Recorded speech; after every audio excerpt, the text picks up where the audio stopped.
পৃথিবীতে যত দক্ষতা আছে, পৃথিবীর সকল দক্ষতার মধ্যে মোস্ট ফাইন্যান্সড ইম্পর্টেন্ট দক্ষতা হচ্ছে পাবলিক স্পিকিং। আপনি যদি ভালো কথা বলতে পারেন, আপনি যে পেশায় যাবেন ইউ উইল বি টপ, আপনি প্রথম হবেন। যে পেশায় যাবেন, আপনি একটা দোকানদার, আপনার মুদি দোকান সবচেয়ে বেশি চলবে। একটা মুদি দোকানের একটা লোক আছে খারুজ, কেউ গেলে একজনকে মালামাল দিচ্ছে, আরেকজন এসে যদি বলে আমাকে একটু মালামাল দেন, উনি বলে ভাই দেখতে পাচ্ছেন একজনকে দিচ্ছি, এমন করেন কেন আপনারা? এখানে আসলে এমন করেন কেন? এই লোকটাকে আর যাবে তার কাছে? কিন্তু আপনি যদি গিয়ে তাকে বলেন যে ভাই একটু বসেন ভাই, আমি জানি আপনার কষ্ট হচ্ছে, আমি কোনটা শেষ করি, আপনি একটু বসবেন, আপনি এখানে আসবেন, ফ্যানের নিচে বসবেন। আপনার যদি তারাও থাকে, তারপরেও আপনি বাধ্য হবেন 5 মিনিট বসে থাকতে। এই জন্য আপনি যখন ভালো কথা বলতে পারবেন, ব্যবসায়ী হবেন, আপনি সেরা হবেন। শিক্ষক হবেন, আপনি সেরা হবেন। আপনার প্রত্যেকের সাথে আমি কয়েকটি পরামর্শ দিয়ে কথা শেষ করব। পাবলিক স্পিকিং জন্য সবচেয়ে গুরুত্বপূর্ণ হচ্ছে কনফিডেন্স, আত্মবিশ্বাস। সবচেয়ে গুরুত্বপূর্ণ হচ্ছে আত্মবিশ্বাস, মানে নিজের উপর চরম বিশ্বাস থাকতে হবে। আপনি যখন এখানে দাঁড়াবেন, আপনি এখানে দাঁড়িয়ে যদি চিন্তা করেন, দেখেন আমরা প্রত্যেকে ঝগড়া পারি। বললেন না আমরা বোনরা মাত্র একজন আসছে, কিন্তু বোনরা হচ্ছে বলে যে ঝগড়া কাজের অঙ্গ, একসুতে গাথা, ঝগড়া না হলে সকল কাজ বৃথা, আমরা বলি না? কিন্তু বোনরা যখন এই বোনদেরকে ঝগড়া করে, সেম তাকে যদি বলি আপনি যে ঝগড়াটুকু করেছেন, এই ঝগড়াটুকু স্টেজে এসে করেন তো, তখন তিনি পারেন না পারার কারণ কি জানেন? কারণ তিনি যখন ঝগড়া করছিলেন, তখন তিনি যার সাথে ঝগড়া করছিলেন ওনার মাথার মধ্যে সেট হয়ে যাচ্ছে আমি ওনার চেয়ে বেশি জানি। কিন্তু এখানে যখন দাঁড়ায় তখন চিন্তা করে আমি বাংলা বলছি, বাংলা একজন শিক্ষক আছে, তিনি যদি আমার ভুল ধরে, রাকিব ভাই আছে, রাকিব ভাই যদি আমার ভুল ধরে, এখানে দাঁড়িয়ে যদি চিন্তা করে আমি ইংরেজিতে কথা বলছি, এখানে মাহমুদ স্যার আছে, উনি যদি আমার ভুল ধরে। আপনি এখানে দাঁড়িয়ে যদি আপনি আরবি কথা বলার সময় আপনি ভাবেন এখানে রিপন ভাই আছে, উনি যদি আমার ভুল ধরে, বিশ্বাস করেন আপনি এখানে কথা বলতে পারবেন না।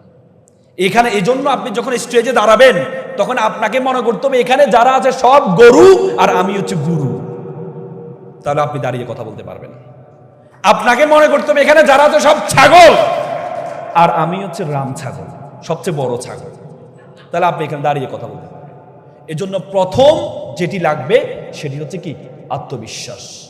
দ্বিতীয় হচ্ছে আপনার যেটি লাগবে logical, have to be logical, information. You have to gather the information, তথ্যবিহীন আপনি এখানে দাঁড়িয়ে কথা বলতে পারবেন। আপনি যখন পাবলিক স্পিকার হবেন, আপনি তখন ঢালাওভাবে তথ্য দিলে হবে না।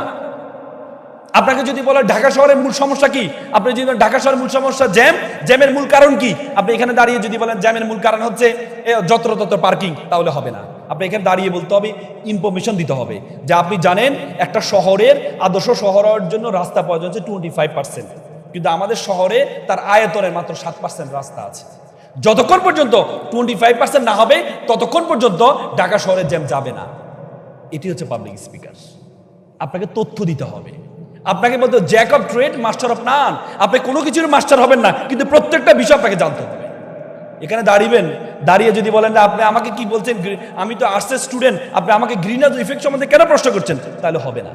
পাবলিক স্পিকার আপনাকে সব জানতে সংশয় হইতে হবে, আপনাকে তথ্য। তৃতীয় যেটি লাগবে logical, have to be logical.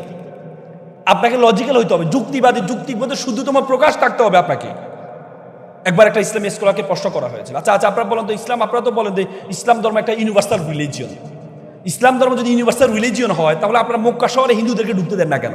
Is it a violation of your universality?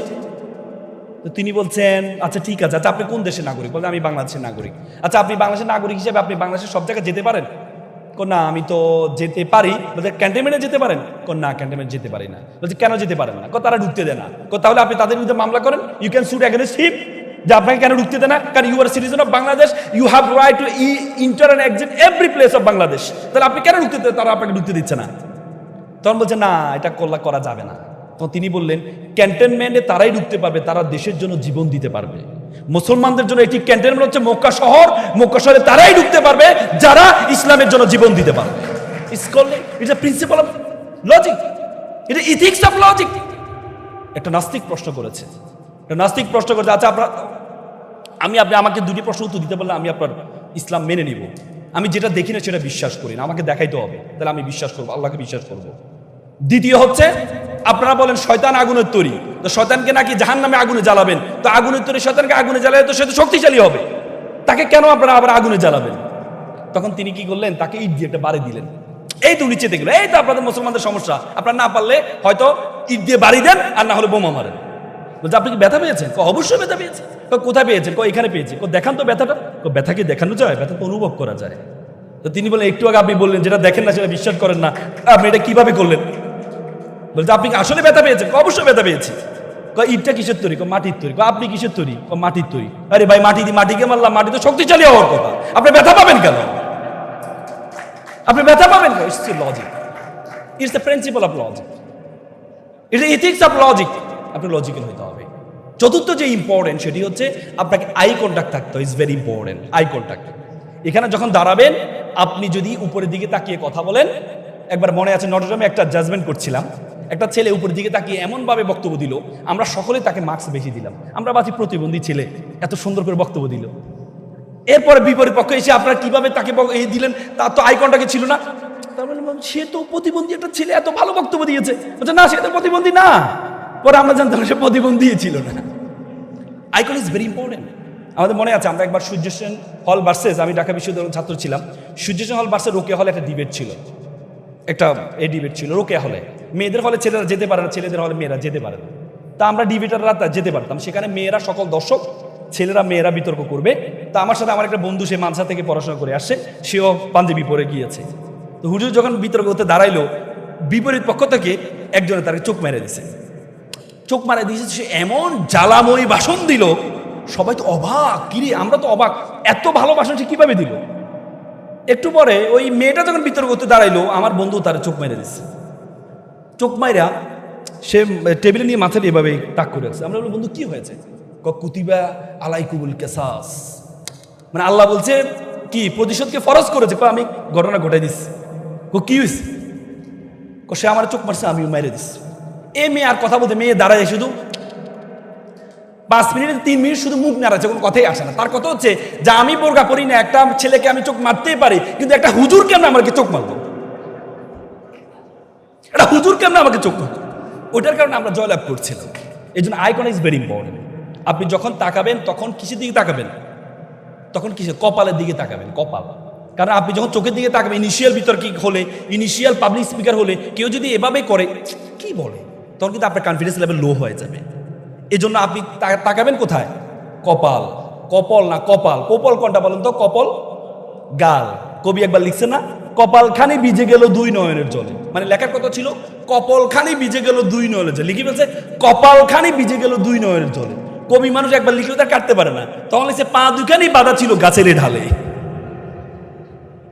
তার মানে আপনারা যখন তাকাবেন তখন কোথায় তাকাবেন? কপালের দিকে। যখন যত টিপি করো কোনো লাভ হবে না।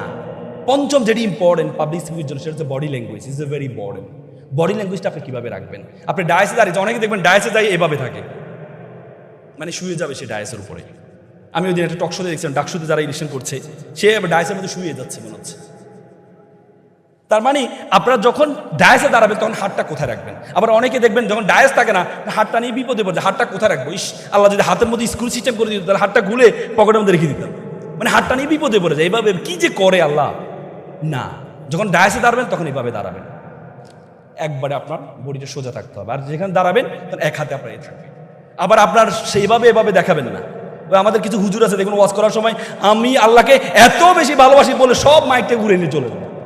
এটাকে বডি ল্যাঙ্গুয়েজ মানে। বডি ল্যাঙ্গুয়েজটা হচ্ছে আপনার শব্দ চয়ন হবে আপনার অবস্থার আলোকে। কারণ আমরা যখন পড়ি, আমরা যখন করি, তখন দন্তস্ব নিচে যখন ব হয় এটাকে শ্বাসাঘাত করতে হয়। যেমন আপনাকে স্বপ্ন দেখেছি, আমরা স্বাধীন জাতি। আপনি যদি আমার মাথার উপর একটা বজ্রও পড়েছে, আপনাকে বজ্রও দেখাইতে হবে না। আপনি যদি বজ্রও পড়েছে তাহলে দেখাইতে হবে। এই জন্য আপনাকে কথার ভঙ্গিমাটা থাকতে হবে। সেটা সর্বশেষ গুরুত্বপূর্ণ যেটি হচ্ছে ভোকাল, কণ্ঠস্বর। কোনটা কোন ঢঙ্গে বলে, ইটস এ ভেরি ইম্পর্টেন্ট। কোনটা কোন ঢঙ্গে। আপনি সবসময় দেখবেন, বিটিভি দেখেছেন তো না? বিটিভি দেখেছেন? বিটিভিতে দেখবেন যে যখন আনন্দের খবর, আপনারা জানেন কিছুক্ষণ আগে বাংলাদেশ নেদারল্যান্ডকে 10 উইকেটে হারিয়ে জয়লাভ করেছে। আমরা খুবই আনন্দিত, মনে হচ্ছে যেন তার কান্না করছে, মনে হচ্ছে নেদারল্যান্ড তার বাপ হেরে গেছে। আবার দেখবেন আনন্দের খবর শোকের খবর সব একই স্টাইলে। আবার দেখবেন কিছু রেডিও আছে, ডিজুইস মার্কের রেডিও, হ্যাঁ কিছুক্ষণ আগে আপনারা জানেন আমাদের মাননীয় প্রধান উপদেষ্টা মারা গেছে, আমরা খুবই শোকাহত, হায় আল্লাহ, কি বলে, মানে মনে হচ্ছে যেন সে খুব আনন্দিত। না, যেটা যে ঢঙ্গের সেটাকে সে ঢঙ্গে বলতে হবে।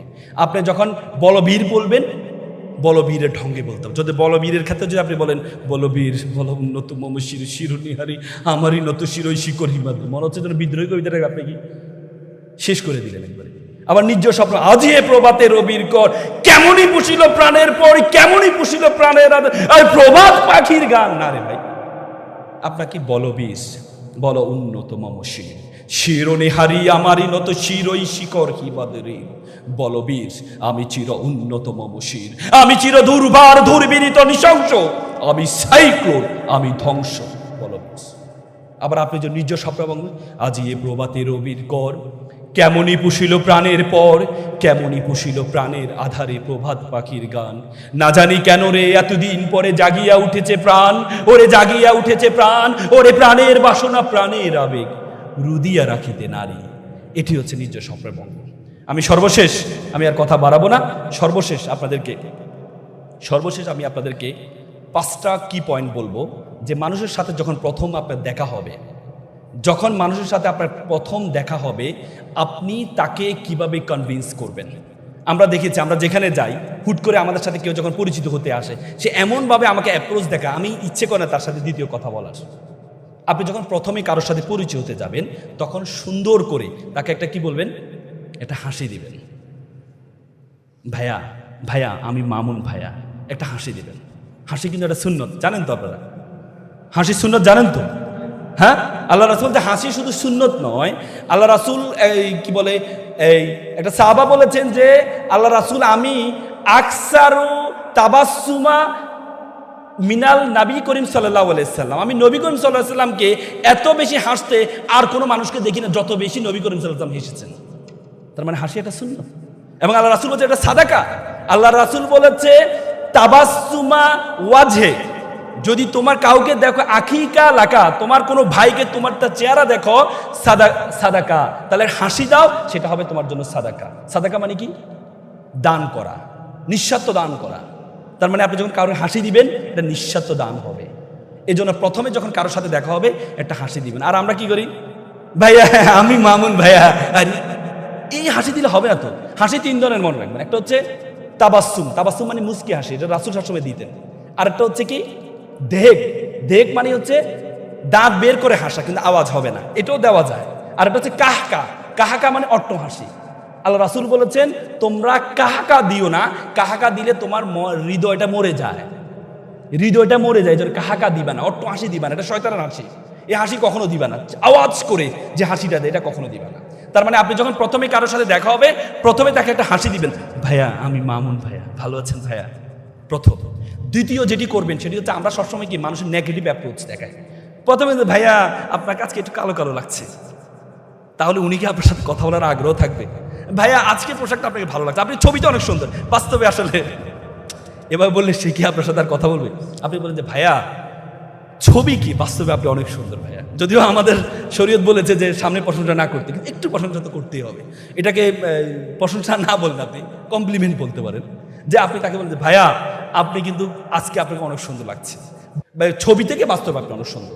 এটি যখন বলবেন তখন সে আপনার প্রতি একটা আগ্রহ তৈরি হবে, আগ্রহ। তৃতীয় যেটি করতে যাবেন সেটি হচ্ছে ওনার ব্যাপারে আপনি একটু তথ্য নিবেন। আপনি যেমন শান্ত ভাইয়ের সাথে দেখা করতে গেলেন, আপনি শান্ত ভাই বাংলাদেশের তো আসলে রাজনীতি অবস্থা খুবই বাজে অবস্থা, এই দিয়ে হবে না, আসলে এভাবে হবে না, এভাবে দেশ চলতে পারে না। অথচ শান্ত ভাই রাজনীতির ব্যাপারে কোনো আগ্রহ নেই, কিন্তু আপনি তাকে রাজনীতির বিষয় বললেন, হবে এটা? কিন্তু আপনি যদি শান্ত ভাই এখন বর্তমানে বাংলাদেশের পিপিএসএফ কিন্তু অনেক ভালো কাজ করছে, বা ওনার যে ইভেন্ট আছে, ইভেন্ট নিয়ে আপনি তাকে প্রশংসা করলেন, তখন সে খুশি হবে, না সে আমার বিষয়ে জানে, আপনি তার সম্বন্ধে জানবেন। পঞ্চমত যেটি করবেন, ফিজিটিং করা যাবে না কথা বলার সময়। ফিজিটিং কেমন? আমরা একটা মুদ্রা দোষ আছে, আমরা এই যেমন কথা বলার সময় চুলকাই, আবার পিঠে চুলকাই, হ্যাঁ, আবার ভাইয়া না, এই ফিজিটিং করা যাবে না। এই জিনিসগুলো যদি আপনি অ্যাভয়েড করতে পারেন, তাহলে আপনি সফল হবেন। আমি আপনাদেরকে বলবো যে পাবলিক স্পিকিং, এপিজে আবুল কালামের একটা কথা বলে শেষ করব। তিনি বলেছেন